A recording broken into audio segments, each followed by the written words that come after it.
मेरे प्यारे बच्चों, हम लोगों ने अभी तक जो इतिहास पढ़ा है सल्तनत काल, उसी के बारे में थोड़ा सा हम पुनः प्रकाश डालेंगे। सल्तनत काल से पहले हम कक्षा 6 में हम लोगों ने पढ़ा कि सबसे पहला पाठ हमने पढ़ा क्या? इतिहास जानने के स्रोत। तो इतिहास को हमने देखा कि जो हमारा बीता हुआ समय है उसके बारे में जो हम जानकारी करते हैं, पढ़ते हैं, वो इतिहास के अंतर्गत आता है। और बीते हुए समय को 3 भागों में बांटा गया है: प्राक ऐतिहासिक काल और आदि ऐतिहासिक काल और ऐतिहासिक।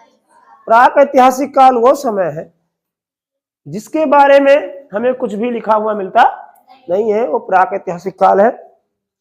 उसके अलावा आदि ऐतिहासिक काल वो समय है जिसके बारे में लिखा हुआ मिलता है लेकिन हम लोग पढ़ नहीं पाते हैं।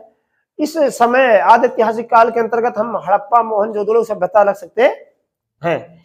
इसके बाद ऐतिहासिक काल वो समय है जिसके बारे में लिखा हुआ मिलता है और हम पढ़ते हैं। तो जो लिखा हुआ मिलता है आदि ऐतिहासिक काल में, तो हमने बता दिया, सैंधव सभ्यता, मिस्र की सभ्यता, क्रीक की सभ्यता, मतलब जितनी भी पुरानी सभ्यताएं हैं सैंधव सभ्यता के समकक्ष सब क्या है? आदि ऐतिहासिक काल के अंतर्गत आते। ऐतिहासिक काल कहां से शुरू होता है? वैदिक काल से। कहां से चालू होता है? वैदिक काल से। और हमारे पास जो लिखा हुआ साक्ष्य है, जो स्रोत है, उसमें सबसे पहले कौन आते हैं? वेद आते हैं। क्या आते हैं? वेद आते हैं, क्योंकि वेदों को सबसे प्राचीन माना गया है पूरी दुनिया में। और सबसे प्राचीन वेदों में भी है ऋग्वेद। ठीक है, ऋग्वेद में लिखा हुआ है, अगर ऋग्वेद आप पढ़ेंगे तो किस तरीके वहां इसमें चर्चा की गई है। ऋग्वेद हमारी बहुत ही सनातन पद्धति है। ऋग्वेद में बहुत ही न्यायपूर्वक बातें लिखी गई हैं।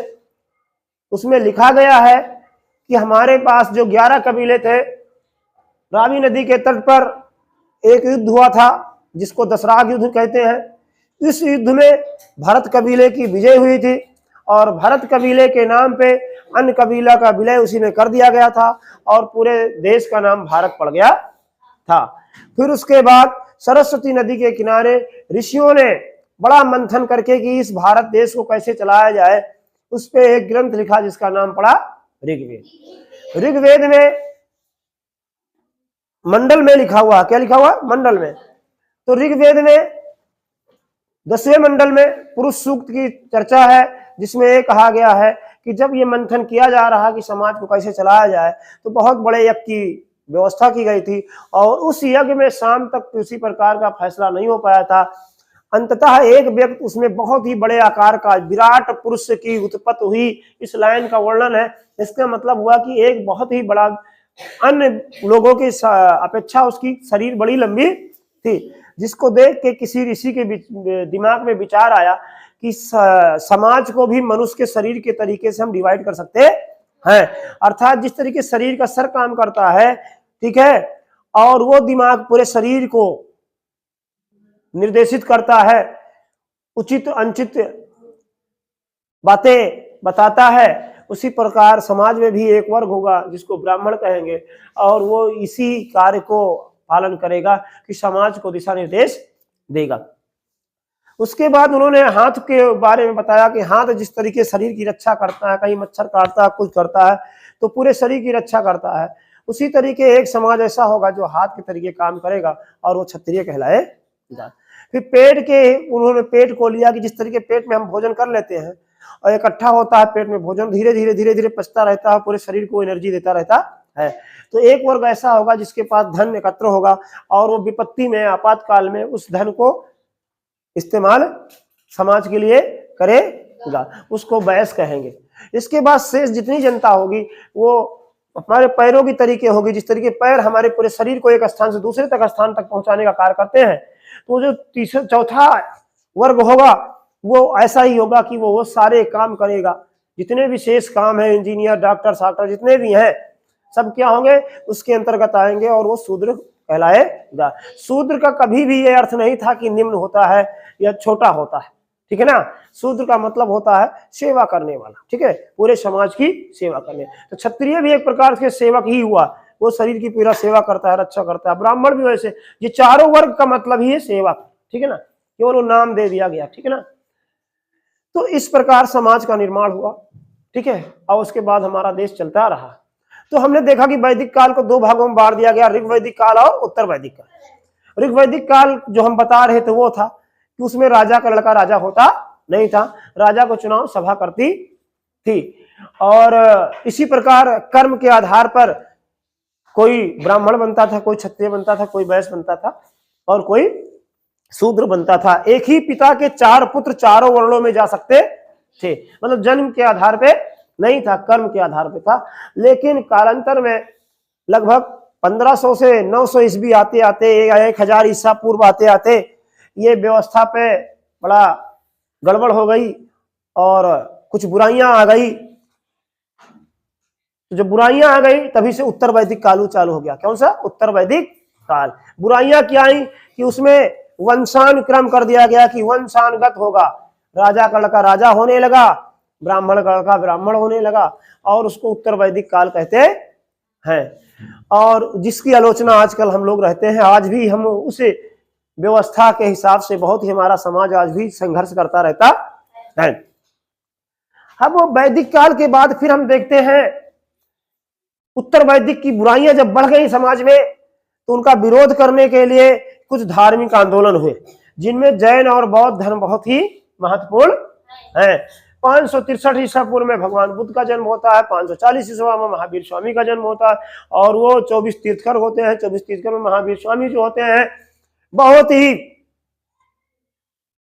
तेजी से इस व्यवस्था की आलोचना करते हैं। भगवान बुद्ध भी बहुत तेजी से पूरे भारत में इसकी आलोचना होती है और कहते हैं व्यवस्था सही नहीं है। जब कोई बुराई बहुत बढ़ जाती है तो उसका विरोध करने वालों का ही इस समाज में जन्म होता है, जिन्हें महापुरुष कहा जाता है। तो ये दो महापुरुषों को जन्म हुआ।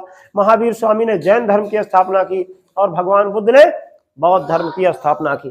तो हमको ये भी पढ़ना पड़ेगा, बल्कि हम लोग पढ़ चुके हैं। तो जैन और बौद्ध धार्मिक आंदोलन के बाद फिर जब हम आगे बढ़ते हैं तो हम देखते हैं कि भारत में कुछ विदेशी आक्रमण भी हुए, जिनमें सिकंदर, कौन? सिकंदर, ठीक है, सिकंदर का भारत में आक्रमण होता है। और उस घटना के समय हमारे देश की राजनीतिक स्थिति पे थोड़ा सा हम फोकस करेंगे। बौद्ध धर्म के समय 16 महाजनपदों का वर्णन भी होता है। कितने महाजनपद? 16 महाजनपद हैं। और उसके बाद हम जो है देखते हैं कि किस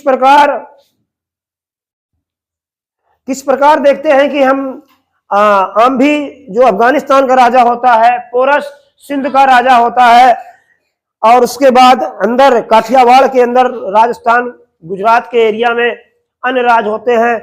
और उसमें चर्चा आती है, एक सेमरगढ़ की भी चर्चा होती है जहाँ कटकों का शासन होता है। और इधर मगध में नंद वंश का साम्राज्य होता है। उस समय मगध बहुत ही मजबूत राज होता है। तो हम सिकंदर को पढ़ते हैं। सिकंदर के बाद हम फिर देखते हैं कि मगध का जो नंद वंश है उसको चंद्रगुप्त मौर्य जो है नंद वंश के राजा महानंद को वध करके गद्दी ले लेता है और मौर्य वंश की स्थापना करता है। चंद्रगुप्त मौर्य चाणक्य का शिष्य था, जिसको किसी ग्वाले से उन्होंने खरीदा था और अपने प्रशोध के लिए इस्तेमाल किया था। कहते हैं चाणक्य कभी भी मगध के शहर में गया नहीं, लेकिन पूरा मिशन चाणक्य ने चंद्रगुप्त के माध्यम से चलाया। कहते हैं जब चंद्रगुप्त बूढ़ा हुआ तो उसे अपने कुछ बातों पे बड़ा गिलान हुई और उसने जैन धर्म स्वीकार कर लिया। जब उसे पता चला कि चाणक्य ने हमारा इस्तेमाल किया है तो उसे बड़ी गिलानी हुई कि हमने छल का इस्तेमाल किया और बहुत सारे कार्य चाणक्य के इशारे में किए। फिर उसने क्या है, जैन धर्म का पालन किया। उसका लड़का हुआ, ठीक है, बिंदुसार। उसके बाद जो मेन लड़का था अशोक। अशोक ने चंद्रगुप्त के ही भांत बहुत ही वीर कुशल योद्धा था, महत्वाकांक्षी था, बहुत ही पूरे विश्व में शासन करना चाहता था। अतः उसने कई राज्यों को पराजित किया, जिसमें कश्मीर का युद्ध भी बहुत भयानक हुआ। उसने बहुत मारकाट किया, ठीक है, अन्य राज्यों पे भी हमला किया। और उसका सबसे महत्वपूर्ण हमला कलिंग पे हुआ, जहां की राजकुमारी ने उसका सामना किया, लेकिन कलिंग की बहुत सारी सेना मारी गई, बहुत महिलाएं मारे गए, बच्चे भी मारे गए, जिसे देख करके अशोक का हृदय विदीर्ण हो गया और उसने अपना शस्त्र त्याग दिया और कहा आज के बाद हम शस्त्र नहीं उठाएंगे। लेकिन उसको इस बात का अफसोस भी था कि हम विश्व विजेता बनना चाहते थे, अब कैसे बनेंगे। तब उसको पता चला कि कोई बौद्ध भिक्षु इधर से जा रहा है, और उस बौद्ध भिक्षु से उन्होंने जब शिक्षा ली तो उन्होंने कहा बिना हथियार उठाए भी आप पूरे विश्व में शासन कर सकते हैं शांति से। और फिर उन्होंने उस रास्ते पे चल करके बौद्ध धर्म अपना लिया और पूरे विश्व में अपना मिशन भेजा, जिसमें श्रीलंका में अपने पुत्र महेंद्र और संघमित्रा को धर्म के प्रचार हेतु भेजा। और अशोक ने बहुत सारे स्तंभों की, स्तूपों की निर्माण कराया, ठीक है, और उस पर लिखाया, अपने शासनादेशों को लिखाया। अशोक के बाद वैसे तो कई मौर्य वंश के शासक हुए, लेकिन मौर्य वंश का अंतिम शासक बृहद्रथ था, जिसकी हत्या उसके सेनापति पुष्यमित्र शुंग ने किया और शुंग वंश की स्थापना की। पुष्यमित्र शुंग ने शुंग वंश की स्थापना की, जिसमें 10 राजा हुए। उसके बाद सबसे महत्वपूर्ण होता है गुप्त वंश। गुप्त वंश में बहुत कई बादशाह ऐसे हुए। गुप्त वंश को भारत का स्वर्णयुग भी कहा गया। समुद्रगुप्त, स्कंदगुप्त, चंद्रगुप्त आदि इसमें